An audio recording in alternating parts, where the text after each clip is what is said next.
So let me give my introduction about NetSuite, my experience on NetSuite. You know, so basically, I'm an Oracle NetSuite technical consultant, and who has experience in about 4 years of experience in writing codes, developing some projects, customizing the solutions, and giving some custom solutions, for the business scenarios. And I'm also a product developer, wherein I have developed some products in Suite App Store. So basically, if you are a business consultant, what you need to have is you need to have consulting skills like giving some examples, understanding the business scenarios, and solving the real-time scenarios, right? So, so basically, do you have any experience in technologies, programming language? Actually, I got some experience. I'm working as a functional consultant. I got some little bit understanding of SQL, but Okay. I never work on JavaScript. I learned JavaScript about 2 years ago, little bit, but I don't find it very difficult. Yeah. Yeah. So you know what? Even though if you don't know any language like C, Java, JavaScript, so the thing is, NetSuite has its own language. It's similar to JavaScript. It's not too hard to write a code. So that's kind of extra benefit that you will get. So I'm gonna teach you starting the code from scratch. How to write functions, iterations and stuff. Looping concepts. Once we get into the topic, we will working on all the aspects of code. Okay. Yeah. So you're a functional consultant, right? How much experience do you have on NetSuite functional consultant? I'm working on NetSuite for last 2 years. Okay. So currently I'm implementing a NetSuite in one of an IT company. Before joining this company, I was working as an administrator, and I'm a qualified chartered accountant. And I before this implementation, I worked as a financial system analyst. I'm a certified IT business analyst as well.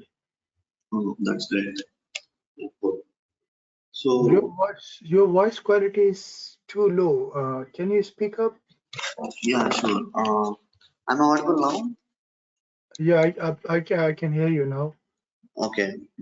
Yeah, please let me know. If you have any voice problems. Okay. Do you hear me now? Yeah, I can hear you properly now. Yeah. Okay. So let me give you a brief introduction of I think you already know NetSuite. I think you're using for past 2 years. So NetSuite technical consultant, where the project will be there, where you need to work on, the things you need to focus on is like, even though if you're NetSuite, NetSuite technical side, if you want to be, so you need to know some knowledge about function as well. So without knowing, the functional concepts, you can't write a script, right? So that's the reason, normally when I'm giving a demo, I will be explaining some concepts of function as well, because then they will get to know. Yeah. Yeah, this is the reason I took around 2 years to come and learn technical consultant course now, because in 2 years time I put all my effort to understand functional consultant, and I'm working as being a lead consultant. I know full functional side of NetSuite. Yeah, that's correct. Yeah. So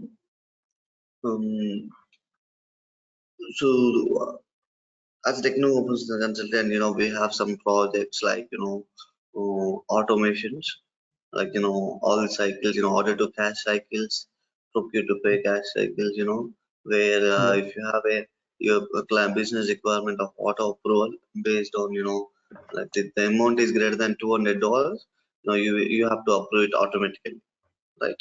Something like that. Yeah. Where if you are having something like partial billings or partial payments, like let's say if the sales order has been billed for $100, let's say, or 10 items. So the sales order is created for 10 items, and the item fulfillment is done for 5 items. So you need to create an invoice only for 5 items which are fulfilled. Yeah. So this means, why people will ask you this type of customization, because you know you have to generate an invoice only for the items which are shipped to the customer, isn't it? Yes. Right. So that's the Yeah. reason people will ask you for partial billing. So you can also see some similar examples, like if you order in Amazon or if you order anywhere, if you order for 10 items, let's say tomorrow you're getting only for 5 items shipped. So the invoice will be generated only for the 5 items, right? It won't generate for all 10 items. So the same thing, it doesn't come like on standard way, but we have to customize, Yeah. right? Yeah. And the second thing is integrating with other platforms, where people will ask you of integrating, how to integrate with other platforms, and also um, like if you want to interact with similar like if you have two projects, let's say, you're handling two companies, where if you want to send the data of from one system to another system. So if you want to interact with two systems, we have to use RESTful web services where we can send the data from one system to another system. These Yeah. integrating platforms will also work for when you want to have integrations like Live Help or PayPal, something like that. Integrations. So in this course, would you show how to integrate two platforms, like integrating NetSuite with DocuSign, or integrating NetSuite with some other One platform? example, yeah, I will show you one example where it will cover it will cover 90%, but most of them is it totally depends on the other platforms. Like let me tell you some example. Let's say you know mm, Live Help. So Live Help is a platform where it's a charting platform, US based charting company, where Hmm. it gives you support for your website. So every platform has its own functionality, like how we have on the NetSuite. So the thing is, they have events. So like based on chart ends, like chart begins or chart ends. Okay, so based on these charts, they have their own triggering point. So once the chart is ended, so what happens is, you need to give you an URL for that, like that is a suitlet URL or RESTlet URL.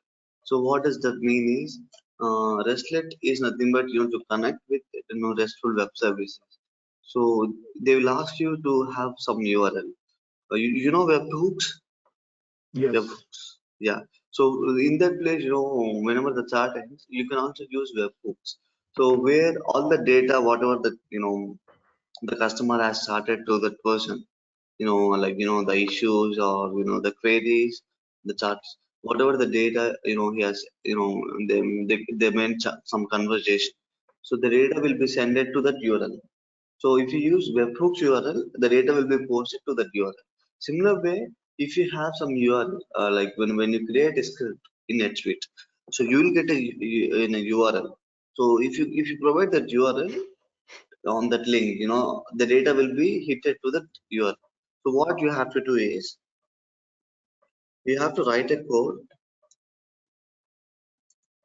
So you have to write a code, and to get integrated. So yeah.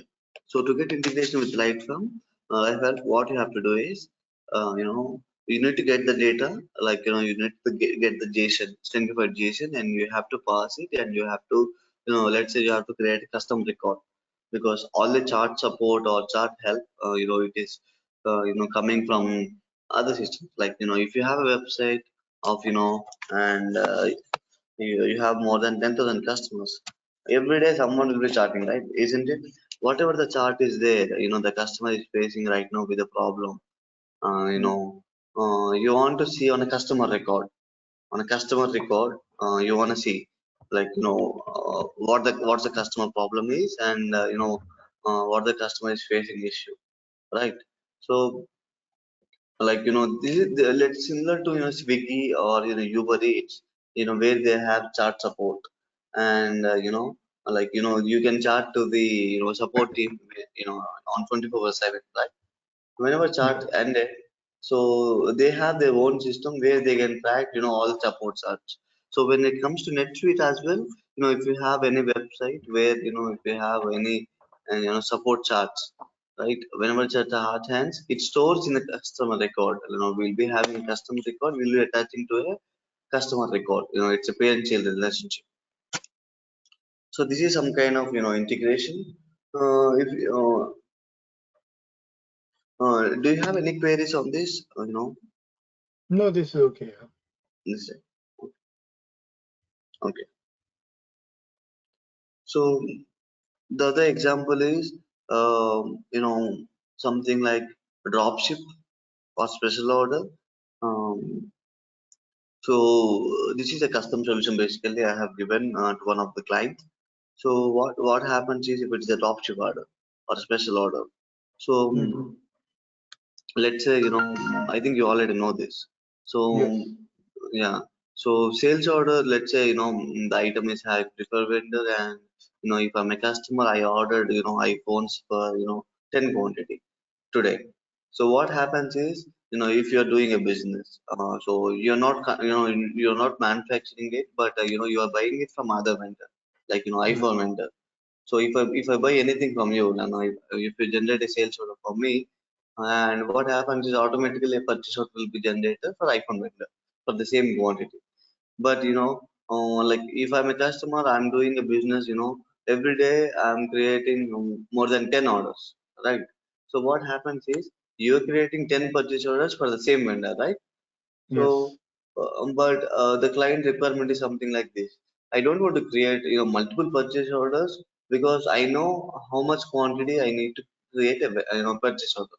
Like, every day, I know that, if like, that 100 customers, are willing to buy a iPhone. So then, I can go and create a single purchase order, right?